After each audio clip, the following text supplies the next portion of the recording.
एक बार ओम का उच्चारण करेंगे। सीधे बैठेंगे, चित्त को हृदय में टिकाइए, वहीं पर ध्यान लगाइए। लंबे स्वर से ओम का उच्चारण, सांस भरेंगे, निकालते हुए ओम का उच्चारण करेंगे। सांस भरिए।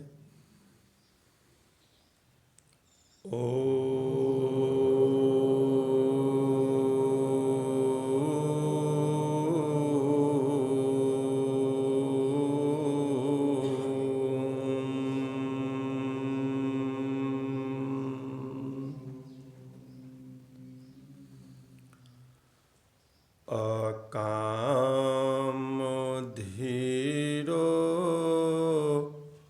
अमृतः स्वयंभू रसेन तृप्तो न कुतश्चनो नः तमेव विद्वान् न विभाय मृत्योरात्मानं धीरम् अजरं युवानम्।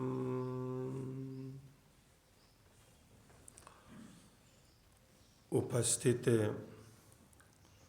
सम्माननीय पूज्य स्वामी ध्रुवानंद जी महाराज, आचार्य प्रवर दिनेश जी, वेद पाठी विद्वान ब्रह्मचारीगण, ट्रस्ट के समस्त पदाधिकारीगण, अतिथि महानुभाव, अभी हम लोग यज्ञ के उपरांत वेद पाठ, वेद स्वाध्याय किए। अब कुछ ज्ञान विज्ञान की चर्चा करेंगे। अभी हम एक मंत्र बोले, इसमें से एक बात को हम स्पष्टीकरण करेंगे। तमेव विद्वान न विभाय मृत्यु। जो ईश्वर को जानता है उसको मृत्यु का भय नहीं रहता। विद्वान, इस पर ध्यान देना है। देखिए, संसार में जितने भी मनुष्य हैं, मानकर इस समय लगभग 8 अरब से ऊपर चला गया है। इनमें से बहुत अधिक संख्या में नास्तिक हैं, जो नहीं मानते ईश्वर को। उनसे कम जो ईश्वर को मानने वाले हैं, उससे भी बहुत कम ईश्वर को जानने वाले हैं। 3 कोटि बन गई, एक नास्तिकों की और 2 कोटि बन गई आस्तिकों की। तो एक केवल मानते हैं, जानते नहीं। सर्वोत्तम है जानना ईश्वर को, और जो जानता है न विभाय मृत्यु हो, वो मृत्यु से डरता नहीं है, उसको भय नहीं होता। आत्म परीक्षण करेंगे, निरीक्षण करेंगे। हमें यदि मृत्यु का भय है, डर है, अभिनिवेश क्लेश है, तो वेद मंत्र के अनुसार हम कह सकते हैं हम नहीं जानते हैं। तो जानना चाहिए। और जानने के बाद में मृत्यु का भय कैसे नहीं होता है, तो लौकिक उदाहरण देकर के समझाने का प्रयास करूंगा। एक दंपति उपासना करने के लिए साथ साथ जंगल में जाते थे, जैसे कि ऋषिवर ने लिखा है, एकांत प्रदेश में। तो वो एकांत जंगल में जाकर के साधना करते थे। जैसे अपने ब्रह्मचारीगण जब एकांत में भ्रमण करने के लिए जंगलात में जाते हैं तो हाथ में लाठी ले जाते हैं। तो वो भी सुरक्षा के दृष्टिकोण से अपने साथ हथियार लेकर, तलवार लेकर जाया करते थे घूमने। एक तरफ तलवार रख देते, फिर संध्या करते थे। और जब तक वो संध्या उपासना करते थे, उनका नियम था कि हम आंख नहीं खोलेंगे। और घंटा 2 घंटा उपासना करने के बाद में फिर घर आ जाते थे। एक दिन की घटना ऐसी घटी कि उनकी जो श्रीमती जी साधना में बैठी हुई थी, तो बीच में उनकी आंख खुल गई। सामने देखा कि घटाटोप घनघोर वातावरण बना हुआ है, धूल ऊपर चढ़े हुए हैं। अनुमान लगाया कि बहुत भयंकर आंधी आने की संभावना है। तो उन्होंने अपने पतिदेव को कहा कि देखो, आंख खोलो, सामने बहुत बड़ा बवंडर उठने वाला है। वो अपना मस्त ईश्वर के ध्यान में मग्न थे। देवी जी को लगा कि ये शायद सुने नहीं, तो थोड़ी आवाज बढ़ाई, फिर भी कोई प्रतिक्रिया नहीं। तो वो अपने आसन से उठ करके अपने पति देव के पास जाती है और उसको हिला करके कि तुम देखो क्या हो रहा है, बहुत भयंकर बवंडर उठ रहा है, आंधी तूफान की संभावना है। यहाँ तक पहुँचे उसके पहले चलो हम अपने सुरक्षित स्थान पर घर चलते हैं। वो फिर भी आँख को नहीं खोला। तो देवी जी ने पूरे झकझोर करके शरीर को खूब हिला डुला करके आखिर के आँख खुलवाइए दिया। तो उसने फिर कहा कि तब से हम कह रहे हैं, देख लो ये सामने कितना बड़ा भवंडर है। तो उसने क्या किया, बगल में जो तलवार था ना, वो उठाया और श्रीमती जी के गर्दन पर रख दिया कि तुमने व्यवधान किया। देखो, ये यदि हम तलवार चला दे तो क्या होगा, धड़ से गर्दन अलग, सिर अलग हो जाएगा। तो देवी जी कहती है कि आप चला ही नहीं सकते हैं। क्यों, जब धर सकता हूँ गर्दन पर है मारने के लिए, तलवार में मारने की शक्ति है, तो चला भी सकता हूँ। तो वो कहती है कि नहीं, आप चला ही नहीं सकते हैं। क्यों नहीं चला सकता? तो वो पत्नी कहती है कि मैं आपको जानती हूँ, आप मुझे मार नहीं सकते। कहने कि तुम्हारा ये ज्ञान पक्का है? करे बिल्कुल पक्का है। कितने साल का पक्का है? तो उसने कहा कि इतने साल हमारे विवाह के हो गए, इतने वर्ष से हम आपको जानते हैं, आप हमारे पति हैं, मालिक हैं, स्वामी हैं, और आप सदैव हमारी रक्षा करते चले आ रहे हैं, तो आप कभी नहीं मारेंगे। उन्होंने कहा कि तुम्हारा बिल्कुल दृढ़ ज्ञान है? कर बिल्कुल दृढ़ ज्ञान है। तो वो कहने लगे, तुम्हें ये थोड़े काल का परिचय है और इतने में तुम्हारा हमारे ऊपर इतना विश्वास है कि मैं तुम्हें मार नहीं सकता। तो जो हमारे पति हैं, हम सबके स्वामी परम पिता परमेश्वर, उसको मैं जानता हूँ। वेद अहम एतत्, इस पर ब्रह्म को मैं जानता हूँ। और तमेव विद्वान, उसको जो सही प्रकार से जानता है। जैसे अपने पत्नी को संबोधित करते हुए कि तुम जैसे मुझको जानती हो और दृढ़ता से जानती हो कि मैं नहीं मार सकता, तो मैं भी इतने ही दृढ़ता के साथ जानता हूँ ईश्वर मुझको नहीं मारेगा। सो बैठो, पूरा ध्यान करके जाएंगे। और ये आंधी घर तक भी पहुंच सकती है, बवंडर वहाँ भी होता है, भूकंप आते हैं, भवन आदि धाराशाही हो जाते हैं, आदमी का देहावसान हो जाता है, दब जाता है। तो ये प्राकृतिक आपदाएं हैं, आती जाती रहती हैं। हमें ईश्वर नहीं मार सकता। कुछ घटना घट जाए अलग बात है। महानुभावों, उसका ईश्वर के प्रति कितना दृढ़ ज्ञान था, इतना हमारा दृढ़ ज्ञान है क्या? होना चाहिए। ईश्वर के विषय में हमें जानकारी होनी चाहिए, और इतनी जानकारी तक यदि पहुंच जाएंगे, हमारा विश्वास पूर्ण दृढ़ हो जाएगा, तो उस समय आप देह में रहते हुए देह के अभिमान से अलग हो जाएंगे। तो उसको योग दर्शन में कहते हैं विदेह। और उस समय आपको किसी प्रकार का भय नहीं होगा, डर नहीं होगा। ये शरीर आता जाता रहता है, और उस स्थिति में हम कह सकते हैं कि आत्मवित्त है। और जो आत्मा को अर्थात अपने आप को और परमेश्वर को अच्छी प्रकार से जानता है, दृढ़ता पूर्वक जानता है, उसी पर ये घटता है। तमेव विद्वान न विभाय मृत्यु हो।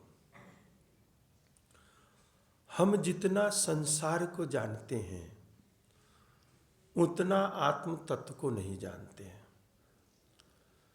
24 घंटा की दिनचर्या में हम आत्मनिरीक्षण करें, हम ईश्वर को जानने के लिए कितना समय लगाते हैं, अपने आप को जानने के लिए कितना समय लगाते हैं।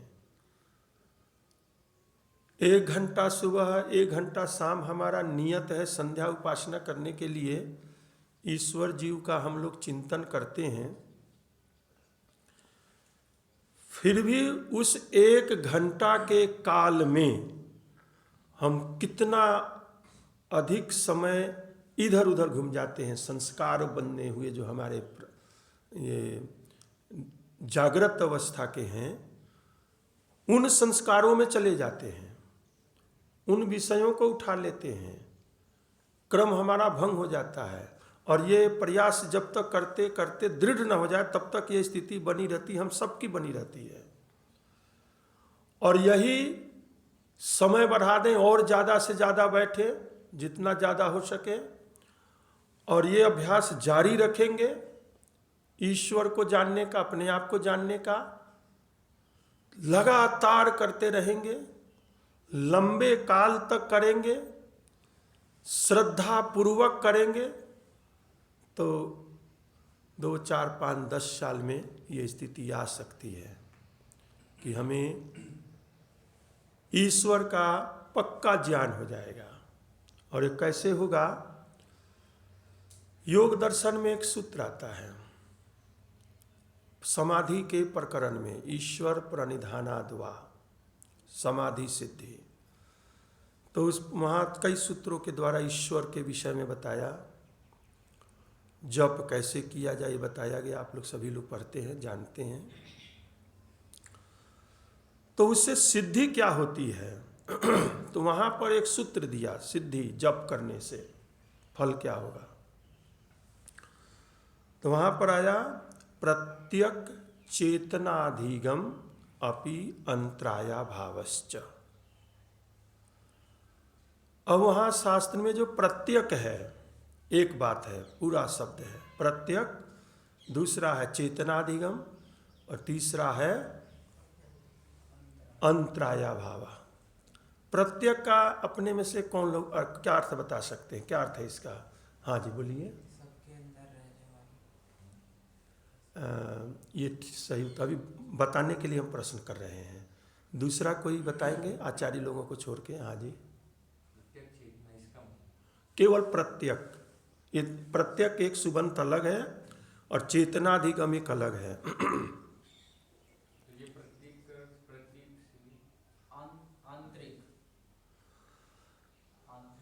अब मैं समझता हूँ कि वो वहाँ तक आपकी गति नहीं है, क्योंकि उसका खुला हुआ अर्थ योग दर्शन में नहीं है, व्यास भाष में नहीं है। ये जो वैयाकरण है वो समझ सकते हैं, व्याकरण जो जानते हैं। यहाँ पर क्या है? प्रति शब्द है। कहला क्या है? प्रति। और धातु का एक भी शब्द यहाँ नहीं दिख रहा, क्योंकि पूरा बदल चुका है। अंचु धातु है, अंचति गच्छति, ठीक है। अंचति गच्छति, जाना, जाता है। और प्रति अंचति, प्रतिकूल, विपरीत। प्रति का क्या अर्थ होता है? विपरीत, जो विपरीत जाता है। तो किससे? प्रत्यक, संसार से। संसार से विमुख होकर के जब योग करते हैं, अर्थात जप करते हैं, ईश्वर की भावना करते हैं, तो हमारे अंदर ईश्वर ऐष्णा प्रबल हो जाती है जप से। तो हम सिवाय ईश्वर के और किसी को नहीं चाहते। और जब ईश्वर ऐष्णा होगी, एक खुला शतपथ ब्राह्मण में, जब हमारे को ईश्वर ऐष्णा, ईश्वर प्राप्ति की प्रबल कामना होगी, तो उस समय तीनों ऐष्णाएं नहीं होगी संसार की, लोकेष्णा, वित्तेष्णा, पुत्रेष्णा। तो तीनों ऐष्णाओं के तरफ हम नहीं जाते। एक तो हो गया कि उनके तरफ जाना, संसार की प्रवृत्ति तीन ऐष्णाओं की प्राप्ति के लिए है और सारा समय उसी में लगाते रहते हैं, धन के लिए, प्रतिष्ठा, हमारा मान हो, और पुत्र पुत्री, शिष्य प्रशिष्य, उसी का चिंतन करते रहते, उसी के बारे में सोचते रहते हैं। और जब ईश्वर की अभिलाषा होती है, दृढ़ ज्ञान होता है, उसको प्राप्त करने लगते हैं, तब उस समय प्रत्यक हो जाता है व्यक्ति, संसार से विमुख हो जाता है। समझ में आया? और चेतनाधिगम, चेतन का अधिगम, अधिगम मतलब प्राप्ति, गम धातु से है ना, ज्ञान गमन प्राप्ति, और अधि माने अधिकृत्य, विशेष करके, अधिकांश रूप से, अधिकांशतः या पूर्णतः चेतन का अधिगम हो जाए। चेतन से हम दोनों को ले सकते हैं, आत्मा को भी, परमात्मा को भी। ईश्वर का प्रकरण चल रहा, जीवात्मा वहाँ पर करता है, और चेतन को प्राप्त करने वाला है, वो चेतन कर्म है, वहाँ ईश्वर है। तो ईश्वर का अधिगम हो जाता है। फिर से समझिए, प्रत्यक प्रति अंचति विमुखम गच्छति, संसार से विमुख होता है। ये वैराग दोनों घटता है इसमें, वैराग का स्वरूप है इसमें। वैराग में क्या? विगतः राग, संसार से राग होगा ना, संसार से राग से रहित होना हम कह सकते हैं संसार से विमुख, और उसको यहाँ पर कह सकते हैं प्रत्यक। तो उस स्थिति में चेतन का अधिगम होता है, और जो विघ्न है, उपविघ्न है, वो सभी खत्म हो जाते हैं। तो इस प्रकार से हमारा दृढ़ ज्ञान होता है। लेकिन ये सुनने में जितना सरल है, आप समझ गए विषय को, इसको साक्षात करने में, आत्मसात करने में सालों साल लग सकता है, एक जन्म दो जन्म भी लग सकता है। और ऋषि ने तो कहा कि ये मोक्ष जो है ना, ईश्वर की जो प्राप्ति है, ये एक जन्म में नहीं, कई जन्म का है। तो हो सकता है ये जन्म आपका लास्ट हो, या हो सकता है आरंभ हो, लेकिन पहुंचना वही है, वहीं पर है। ईश्वर को जानना, अच्छी प्रकार से जानना, और ईश्वर के विषय में हमारा जितना अधिक ज्ञान होगा, जितना दृढ़ ज्ञान होगा, हमें उतना ही ज्यादा आनंद की प्राप्ति होगी। एक उदाहरण और देता हूं ऐतिहासिक, जिससे हमें समझ में आएगा। महाराज विक्रम के बारे में हम लोग जानते हैं। उनके बड़े भ्राता भर्तृहरि, पारिवारिक कुछ ऐसा वातावरण बना कि महाराज भर्तृहरि ने विक्रम को घर से निकाल दिया आरोप लगा करके।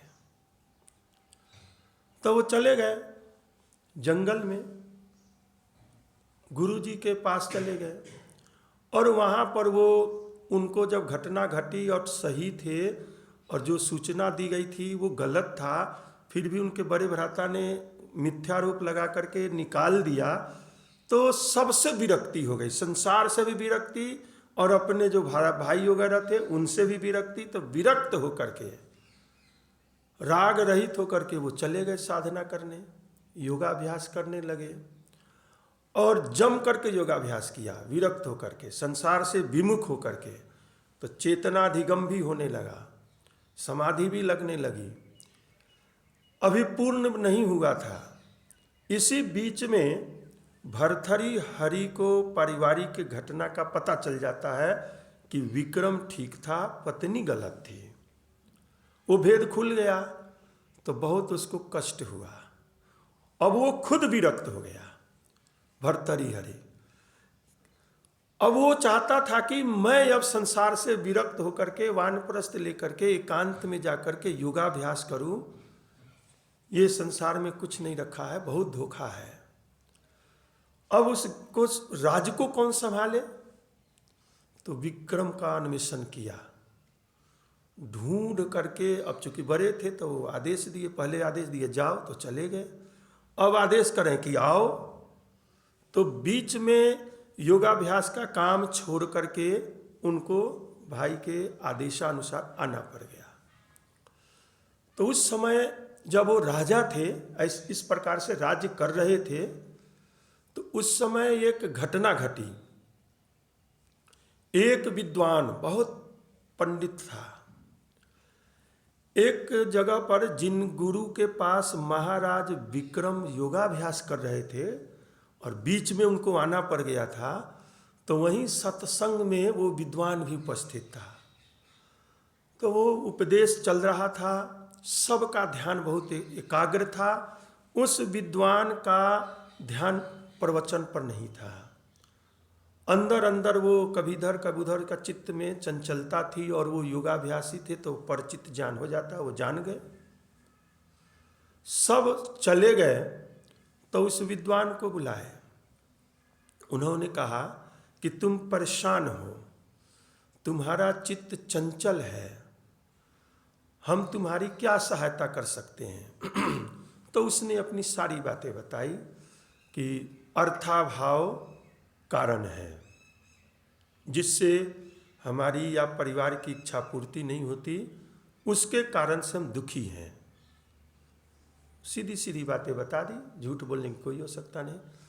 तो वो गुरुजी ने कहा कि कितना चाहिए तो जिससे तुम सुखी हो जाओगे। अब उसने सोचा कि गुरुजी के पास कितना, पता नहीं कितना होगा, तो उसने नपे तुले शब्दों में कहा कि जितना मिल जाए। उन्होंने कहा कि तुम्हें 1,00,000 2,00,000 रुपए की आवश्यकता हो तो बताओ। अब सोचा कि इनके पास 2,00,000 रुपये कहाँ हो सकता, शायद मजाक कर रहे हैं, लेकिन क्या पता हो भी। तो उन्होंने फिर वही कहा जितना मिल जाए। उन्होंने कहा कि तुम्हें इससे भी ज़्यादा चाहिए, जितना चाहिए बताओ। तो वो सोचने अब तो जरूर पक्का पता हो गया मजाक कर रहे हैं, लेकिन फिर उसने कहा कि जितना मिल जाए।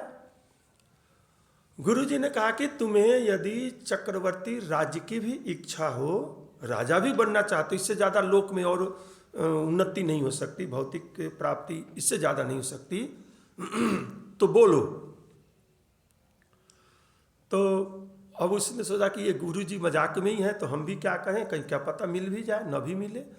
तो उन्होंने कहा कि जितना मिल जाए वही था।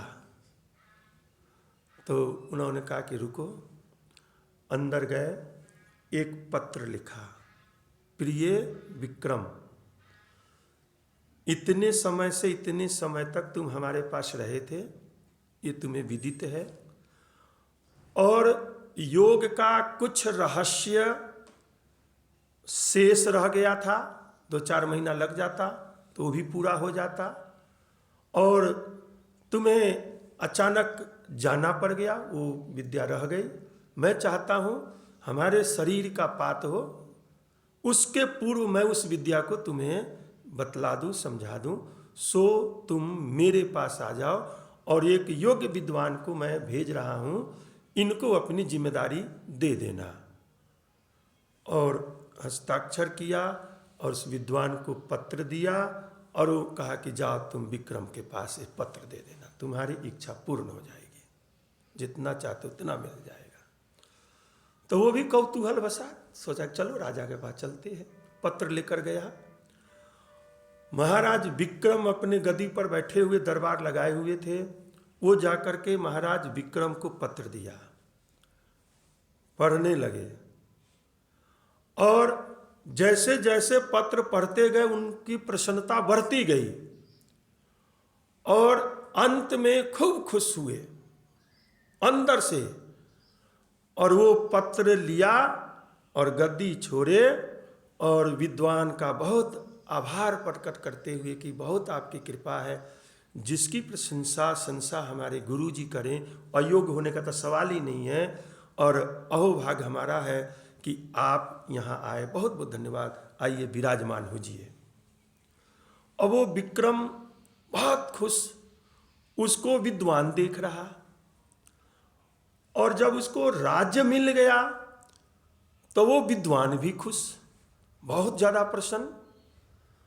अब वो विद्वान अपनी प्रसन्नता को आंक रहा कि मैं ज़्यादा खुश हूँ इस राज्य को प्राप्त होकर के, या ये हमसे ज़्यादा खुश हैं इस राज्य को छोड़ करके। तो परीक्षण करने में उसने पाया कि मुझसे ज़्यादा तो ये विक्रम खुश है, जरूर खुश रहस्य है।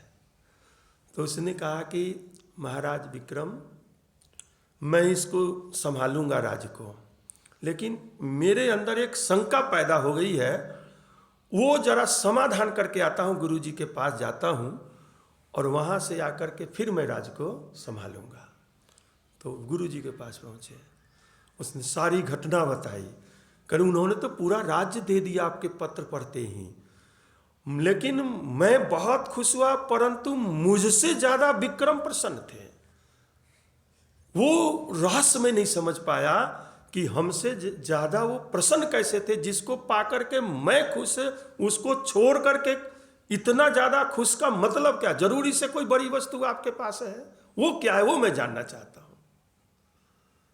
तो गुरु जी ने उनको बताया कि तुम ठीक समझे, तुम्हें राज्य मिल गया, तुम सम्राट बन गए, सम्राट सुख से तुम आनंदित हो गए, लेकिन वो कम था। विक्रम प्रसन्न था आपसे ज्यादा इसलिए कि वो मेरे पास आते, और उनको मैं ईश्वर का जो शेष विद्या, ईश्वर को जानने के लिए जो विद्याएं शेष थी, समाधि का जो रहस्य था, वो मैं उसको बतलाता, तो वो परिव्राट हो जाता, संन्यास्त हो जाता, संन्यास्त होकर के सन्यासी बन जाता। सन्यासी को परिव्राट बोलते हैं। तो क्या होता, तुम वहां सम्राट बन गए, साम्राज्य मिल गया, वो हमारे पास आते, वो परिव्राट बनते, और मिलता क्या? विराट। ईश्वर का नाम क्या है? विराट है। तो उस विराट की तुलना में एक राज्य की क्या स्थिति है? जो विराट इतना बड़ा ब्रह्मांड बनाया हुआ है, मुक्ति में जाकर के ब्रह्मांड में न जाने कहाँ जा सकता है, कहीं भी बेरोक टोक, उसकी कामना करके वो प्रसन्न था, और बहुत ज्यादा प्रसन्न था। तो उसने बड़े विनम्रता पूर्वक कहा कि गुरुजी, जितना मिल जाए तो हमें तो इतना चाहिए, मुझे अब साम्राज्य नहीं चाहिए। ये योग की ऊंची स्थिति है। हमें अपने लोगों को क्रमशः वहां तक पहुंचना है, प्रत्यक्षता जानना। ये उदाहरण के द्वारा प्रत्यक्षता समझाया जा रहा, और ऐतिहासिक उदाहरण है कि हमें संसार से विमुख होना है, और विमुख होने के साथ ये संसार में सुख है, बहुत आनंद है, ये तभी सुख है, इसको हम छोड़ पाएंगे जब इससे ज़्यादा आनंद की प्राप्ति होगी, उसके प्रति जब हमारी रुचि होगी। तो ये एक साइकिल वाले को कार मिल जाए तो साइकिल का कोई परवाह करेगा? नहीं ना करेगा, नहीं कर सकता, कार ले लेगा। तो ऐसे ही साइकिल के जैसा ये संसार के सुख है, सुख का मना नहीं है, बहुत सुख है, दुख कम है, सुख ज़्यादा है, ऋषि ने लिखा। और तभी संसार की प्रवृत्ति है, नहीं तो संसार खत्म हो जाएगा। और इस सुख में दुख मिश्रित है, इसलिए इसको आदमी छोड़ता है। और ईश्वर का जो आनंद मिलता है वो दुख रहित है, उसके तरफ जाता है। तो ये स्वाभाविक है, छोटे पदार्थ को हम तब छोड़ेंगे जब बड़े पदार्थ की प्राप्ति होगी।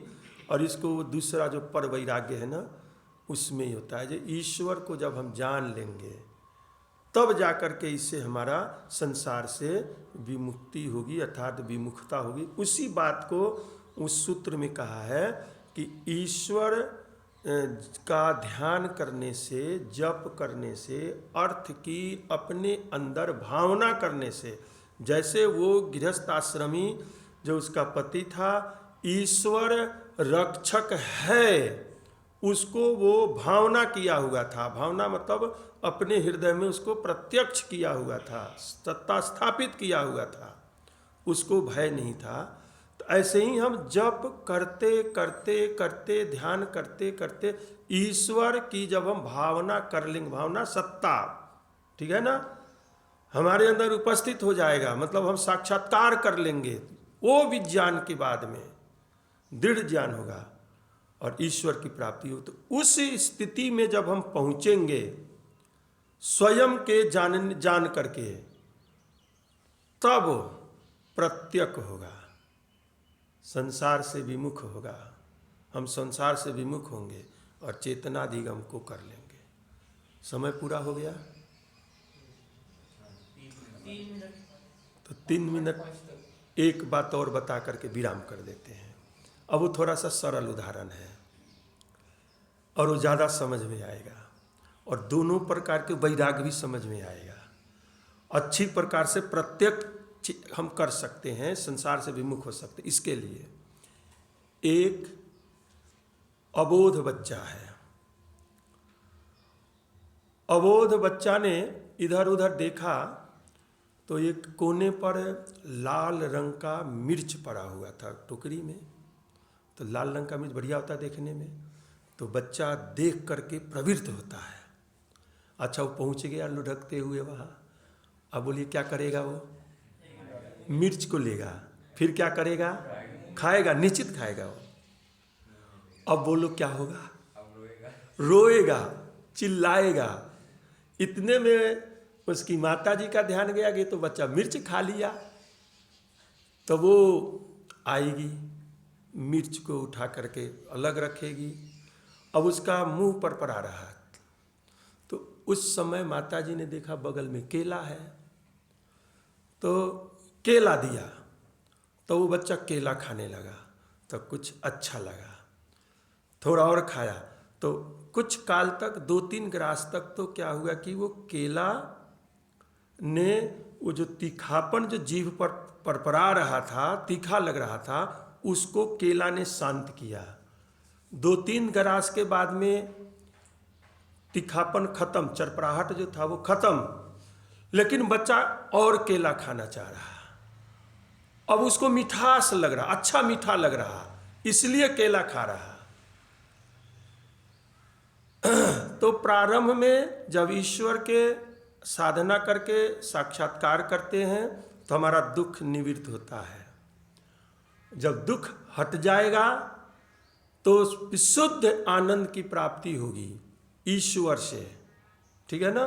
तो वो दूसरी स्थिति हो जाती। अब वो आनंद के लिए केला खाता है। प्रारंभिक स्थिति में दुख को निवृत्त करने के लिए तो वो प्रथम वैराग्य की परिभाषा में वहां तक आता है, और जब आनंद केवल मिलता है वो दूसरी परिभाषा में, दूसरे अंतर्गत आएगा। अब इस क्रिया को अपने तरफ से फिर कीजिए, समझिए। उसी अबोध बच्चा को अब वो बोध हो गया, उसको उसके सामने मिर्च ले जाइए, उसको दीजिए लाल मिर्च, लेगा? अब फिर देना चाहिए, लेगा? और दोबारा तिबारा कीजिए कि ले, तो क्या करेगा वो? देखेगा कि ये बाधक बन रहा है। तो एक बार सोचेगा कि इस बाधक को क्या करें। ये बार बार बीच में उधर सामने केला है, पहले मिर्चा दे रहे हैं, और ये मिर्च बार बार पहले आ जा रहा, केला की प्राप्ति नहीं हो रही। तो सोचेगा कि ये देते रहेंगे, तो एक बार वो मिर्च को पकड़ेगा, लेकिन खाने के लिए नहीं, फेंकने के लिए। तो वो मिर्च को लेगा और ये 2-3 बार घुमाएगा और जोर से दूर फेंकेगा, ठीक है। और अब वो केला ले लेगा। ये उच्च स्थिति है, क्योंकि उसको पता है अब मिर्च क्या है, ये संसार, ठीक है ना। भोग लिया, बड़े दुख हैं, अब वो भोगना नहीं चाहेगा। बार बार उसको कर्माशय के आधार पर मिलेगा लेकिन बिल्कुल नहीं चाहेगा, तब चाहेगा अब बिल्कुल नहीं लूंगा।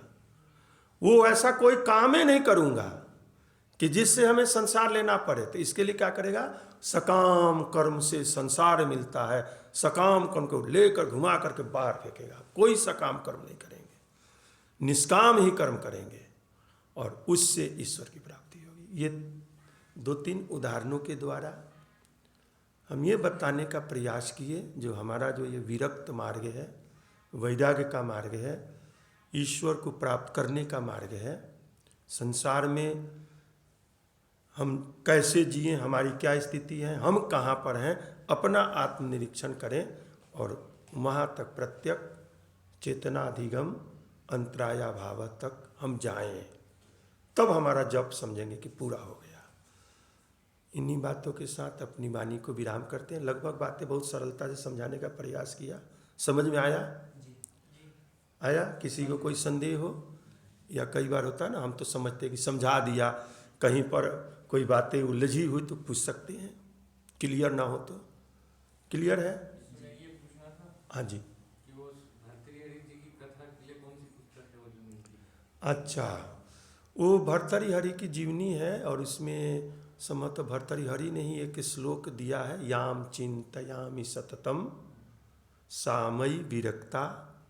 सूत्र श्लोक है, उसमें पूरी उनकी कहानी है। वो अपनी पत्नी का लगातार चिंतन करते थे, बहुत सुंदरी थी, विश्व सुंदरी। दुर्भाग्य से वो किसी और को चाहते थे। आगे घटना ऐसी थी, जिसको उनकी पत्नी पिंगला थी, वो जिनको चाहती थी वो किसी और वेश्या को चाहता था, ठीक है।